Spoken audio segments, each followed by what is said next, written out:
उपेंद्र कुशवाहा ने एक बार फिर मुजफ्फरपुर में अपनी ताकत रैली के माध्यम से दिखाया है। दरअसल बता दें कि उपेंद्र कुशवाहा के समर्थक बड़े संख्या में आज मुजफ्फरपुर क्लब मैदान स्थित परिसीमन सुधार रैली में शामिल होने के लिए अलग अलग जिले से पहुंचे थे, जहां प्रमंडलीय स्तर का यह महारैली का आयोजन उपेंद्र कुशवाहा की पार्टी राष्ट्रीय लोक मोर्चा के आह्वान पर आयोजित किया गया था।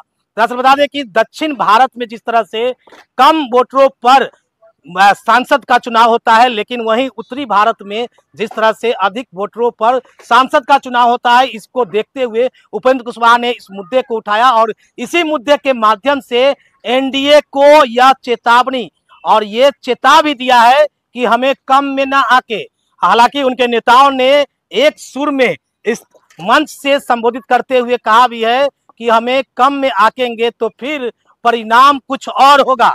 दरअसल बता दें कि इन दिनों उड़ती हुई खबर चल रही थी कि उपेंद्र कुशवाहा को कम सीट बिहार विधानसभा 2025 के चुनाव में दिया जाएगा, जिसके बाद उपेंद्र कुशवाहा ने आज अपनी फिर एक बार ताकत मुजफ्फरपुर शहर के कंपनी बाग स्थित क्लब मैदान में दिखाने का काम किया है। उसी दौरान उपेंद्र कुशवाहा ने संबोधित करते हुए क्या कुछ कहा वो सुनिए, और फिर किस तरह से उमड़ी हुई है वो भी देखिए आप आगे इस वीडियो में। मुजफ्फरपुर के राजू कुशवाहा जी पर उपेंद्र कुशवाहा कभी इसकी चिंता नहीं करता है। ताकत हमारे साथ है, यही काफी है, यही काफी है। भाइयों मित्रों, हमने हमेशा सवाल जनता का उठाया है और हमारा दावा है आज की तारीख में बिहार की धरती पर राष्ट्रीय लोक मोर्चा एकमात्र पार्टी है जिस पार्टी की ओर से जनता का जो मुद्दा है, जनता का सवाल है, उसको उठाने का काम हम सब लोगों ने संकल्प के साथ किया है और यह पहली बार नहीं हो रहा है, होती है। उसी तरह से हाई कोर्ट और सुप्रीम कोर्ट के जजों की बहाली के लिए भी लिखित परीक्षा का आयोजन किया है।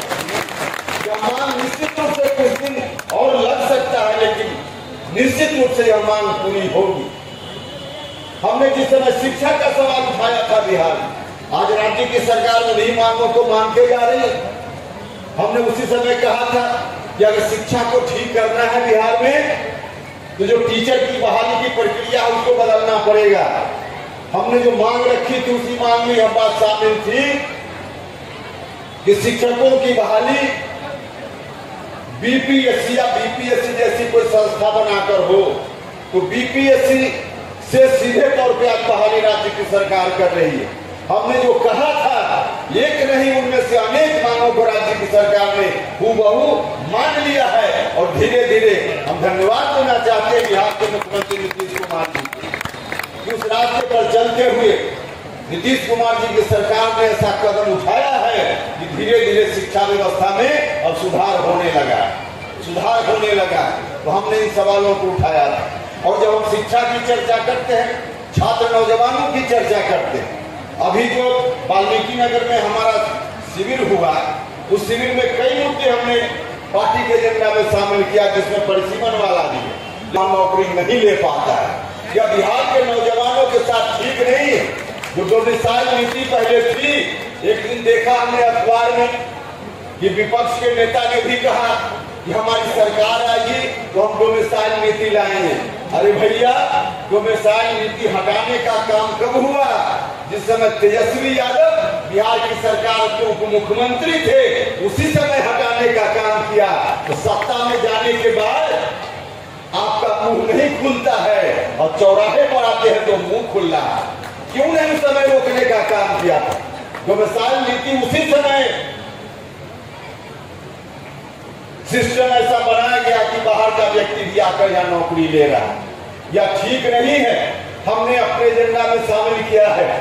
हम राज्य की सरकार से माननीय मुख्यमंत्री जी से आग्रह करना चाहते हैं कि डोमिसाइल नीति बिहार में हो, ताकि दूसरे राज्य के लोग बिहार के नौजवानों का हक नहीं खा पाए, नहीं मार पाए। आज हो रहा है।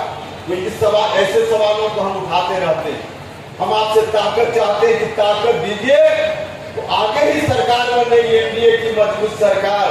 अब तो चुनाव का समय आ रहा है, लेकिन सरकार अगली बनेगी, उसमें मजबूत भागीदारी हमारी पार्टी की होगी और जो काम अभी नहीं हो पाए होगा हम लोग करने का काम करें। भाई और मित्रों, उन सवालों को हम उठाने का काम करते रहते और उसी